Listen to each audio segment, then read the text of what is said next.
Hello दोस्तों, हमारे YouTube channel Sudhir Tiwari history knowledge में आप लोगों का स्वागत है। आज हम आप लोगों को क्लास 9 साइंस को पढ़ाएंगे। बहुत ही मोस्ट इम्पोर्टेंट चैप्टर है क्लास 9 में।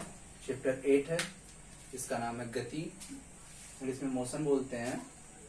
तो जो लोग हमारे चैनल को देख रहे हैं, जो नहीं देख रहे हैं, जो नए चैनल पर आए हैं, हमारे चैनल को सब्सक्राइब करें। पहला क्वेश्चन है गति। तो गति कहते किसे? पहला है गति यानी कि मोशन। कैसे हम डिफाइन करेंगे कि हाँ ये वस्तु या कोई ऑब्जेक्ट गति में है, मोशन में है? कैसे ये पता करेंगे कि कोई वस्तु है जो गति अवस्था में है? तो किसी भी वस्तु का समय के साथ एक निश्चित बिंदु से परिवर्तन होना, किसी भी वस्तु का समय के साथ अपने निश्चित या प्रारंभिक अवस्था से परिवर्तित होना ही गति कहलाता है। उस वस्तु की गति अवस्था कहलाती है। इसका डिफिनीशन होगा, नोट करिए। हम फिजिक्स, केमिस्ट्री, मैथ ये तीनों सब्जेक्ट पढ़ाते हैं। Class 12 BSc AG।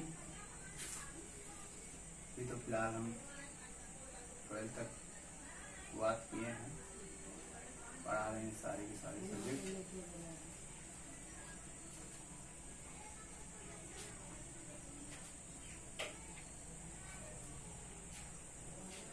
तो हमको बताना है गति। जब किसी वस्तु की जब किसी वस्तु की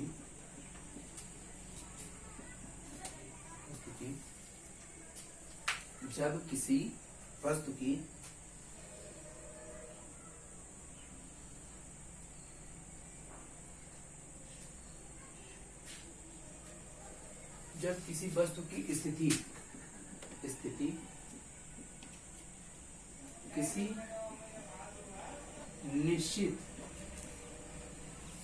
निश्चित बिंदु पर समय के साथ परिवर्तित होती है। किसी वस्तु की स्थिति किसी निश्चित बिंदु पर समय के साथ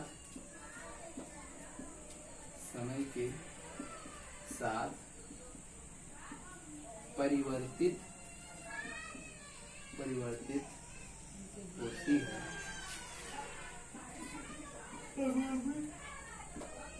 तो वस्तु की यह अवस्था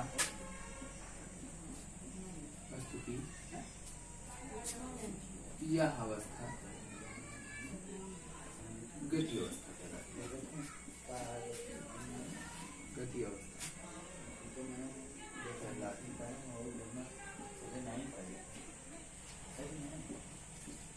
कहा गया जब किसी वस्तु की स्थिति उसके निश्चित बिंदु पर समय के साथ परिवर्तित होती है तो वस्तु की यह अवस्था गति अवस्था कहलाती है। अब हमको इसको बताना है, तो जैसे हम मान लेते हैं ये कोई बिंदु है, यहाँ पर वस्तु थी। अब इसकी समय के साथ, तो यहाँ पर मान लो कोई समय नहीं था, 0 समय था। 1 सेकंड के बाद ये वस्तु यहाँ से इस बिंदु से होकर यहाँ पर आ गई। तो इसके समय के साथ परिवर्तन हुआ। समय के साथ परिवर्तन ये हुआ कि ये वस्तु यहाँ से यहाँ आ गई। समय कितना लगा? 1 सेकंड। फिर क्या होता है, यहाँ पर फिर 2 सेकंड के बाद वस्तु यहाँ से यहाँ आ जाती है, फिर परिवर्तन हुआ। यानी समय के साथ वस्तु के अपने निश्चित बिंदु पर समय के साथ परिवर्तित होती रहती है। वस्तु की यह अवस्था गति अवस्था कहलाती है। नोट कर लीजिए एग्जाम्पल में, जैसे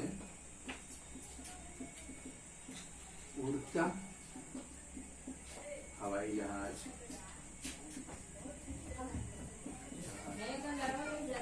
चलती ट्रेन, उड़ता हुआ पक्षी,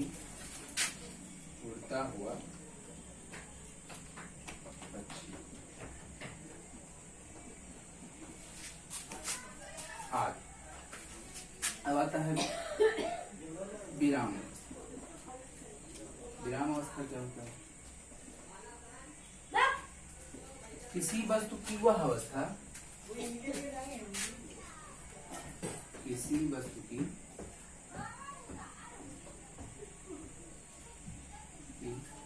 वह अवस्था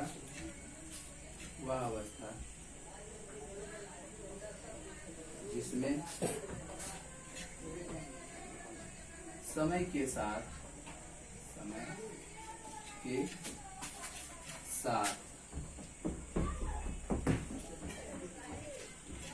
उस बिंदु पर समय के साथ कोई परिवर्तन ना हो, कोई परिवर्तन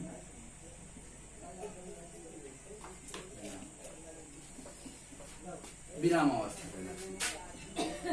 विराम अवस्था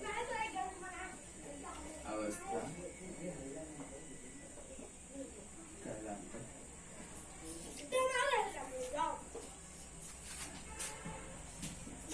इसका एग्जाम ले लेते हैं। समय के साथ परिवर्तन ना हो, यानी कि वस्तु जहाँ का है वहीं पर रुकी रहे, ना आगे बढ़े ना पीछे हटे, वहीं की वहीं रुकी रहे। तो इसका उदाहरण ले लेते हैं। रुकी हुई ट्रेन है, यानी जो वस्तुएं रुकी हो, स्थिर हो। रुकी ट्रेन ठीक इसी का अपोजिट होगा। रुकी ट्रेन, रुका व्यक्ति, ये सब क्या है? स्थिर ही तो है विराम अवस्था में। आर नोट कर लीजिए।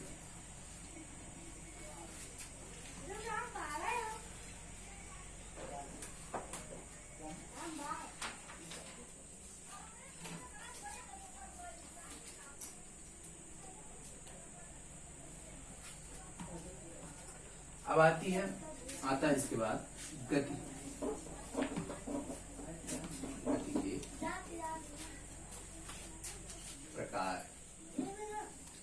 गति के प्रकार, कितने प्रकार की गति होती है? तो ऐसा भी लिख सकते हैं, गति के प्रकार लिख दें। क्या लिख दें? सरल रेखीय गति क्या होती है? सरल रेखीय गति। सरल रेखीय गति, इसकी इंग्लिश होती है motion in a straight line. गति में इस मोशन होता है, motion in a straight line, सरल रेखीय।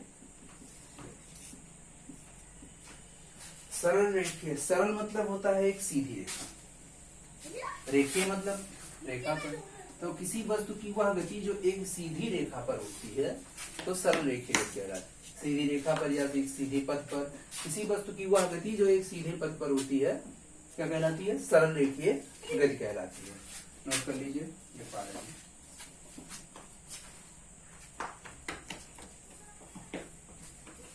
जब कोई वस्तु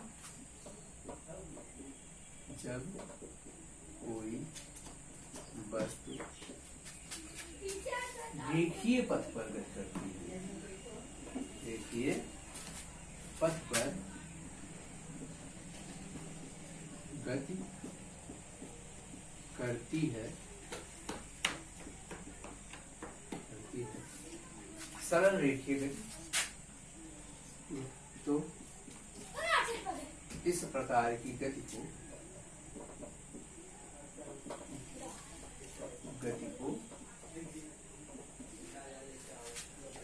सरल रेखीय गति कहते हैं।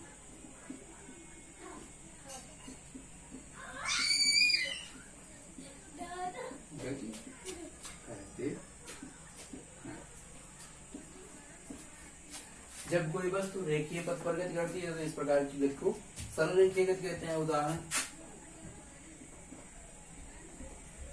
उदाहरण नोट कर लीजिए इसे।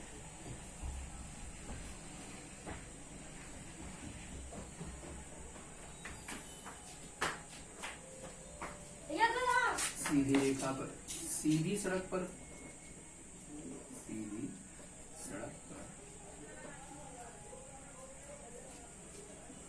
गाड़ी की है।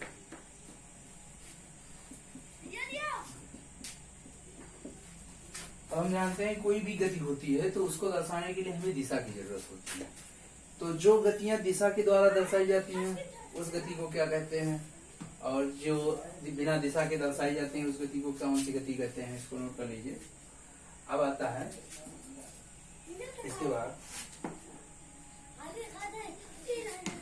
कोई गति कैसे दर्शाई जाती है, तो आता है उसमें कुछ चीजें हैं जैसे सदिश राशि।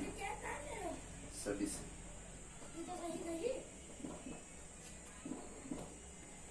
सदिश राशि, सदिश राशियां, सदिश का मतलब होता है दिशा से साथ, सादिश मतलब दिशा से मिलकर बनी हुई। तो वे राशियां जिनको दर्शाने के लिए हमें दिशा और परिमाण दोनों की जरूरत होती है। वे राशियां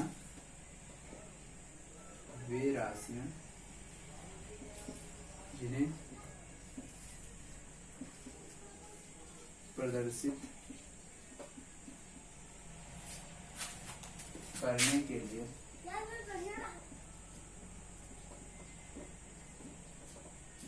दिशा तथा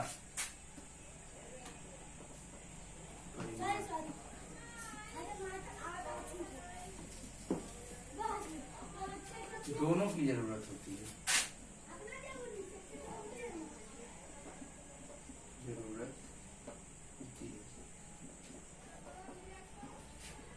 सदिश राशि, सदिश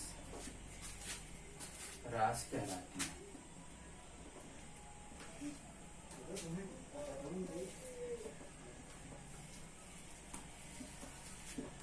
वे राशियां जिन्हें दर्शाने के लिए दिशा तथा परिमाण दोनों की जरूरत होती है, सदिश राशियां कहलाती हैं। अब कौन कौन सी ऐसी राशियां जो जिन्हें दर्शाने के लिए दिशा की तो जरूरत पड़ेगी, तो उदाहरण नोट कर लीजिए।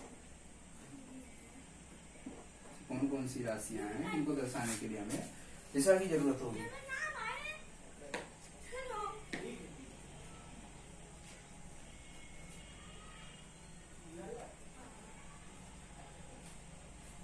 और इसमें आता है स्थिति,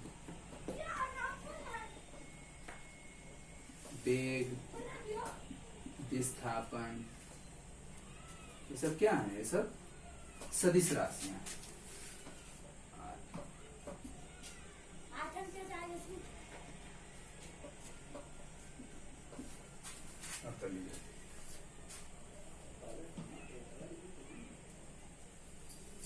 सदिश, सदिश का मतलब होता है वेक्टर, क्वांटिटीज, क्वांटिटीज।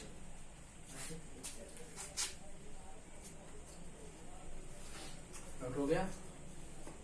नेक्स्ट है हमारा अदिश राशियां।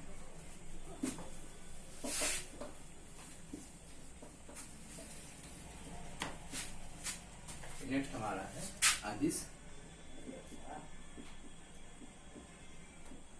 राशियां। अदिश राशियां, अदिश का होता है स्केलर क्वांटिटीज। स्केलर क्वांटिटीज क्या होता है? ठीक इसी का उल्टा। वे राशियां जिन्हें प्रदर्शित करने के लिए हमें दिशा तथा परिमाण दो, वे राशियां जिन्हें हमें प्रदर्शित करने के लिए केवल परिमाण की आवश्यकता होती है, दिशा की नहीं। वे राशियां जिन्हें प्रदर्शित करने के लिए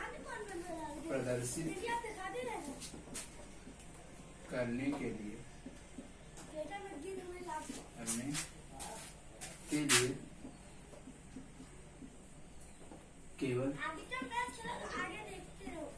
परिमाण की आवश्यकता होती है, केवल परिमाण की आवश्यकता होती है, दिशा की नहीं, दिशा की नहीं, दिशा की नहीं। कौन सी राशियां कहलाती हैं? अदिश राशियां। अदिश राशियां कहलाती।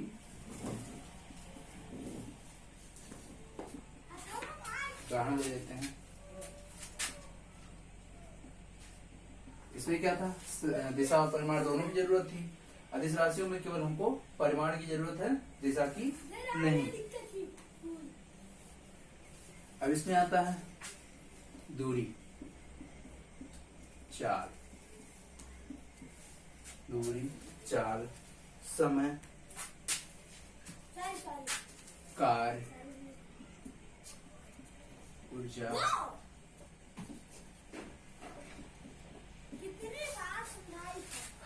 क्या लिखे हुए राशियां जिन्हें प्रदर्शित करने के लिए कोई परमाणु की आवश्यकता होती है दिशा के लिए। तो दूरी, दूरी कुछ भी हो सकती है। यहाँ से मान लो चली गई दूरी, जैसे यहाँ से यहाँ तक जाने के लिए, तो यहाँ हमको दिशा की जरूरत नहीं है, केवल परिमाण है।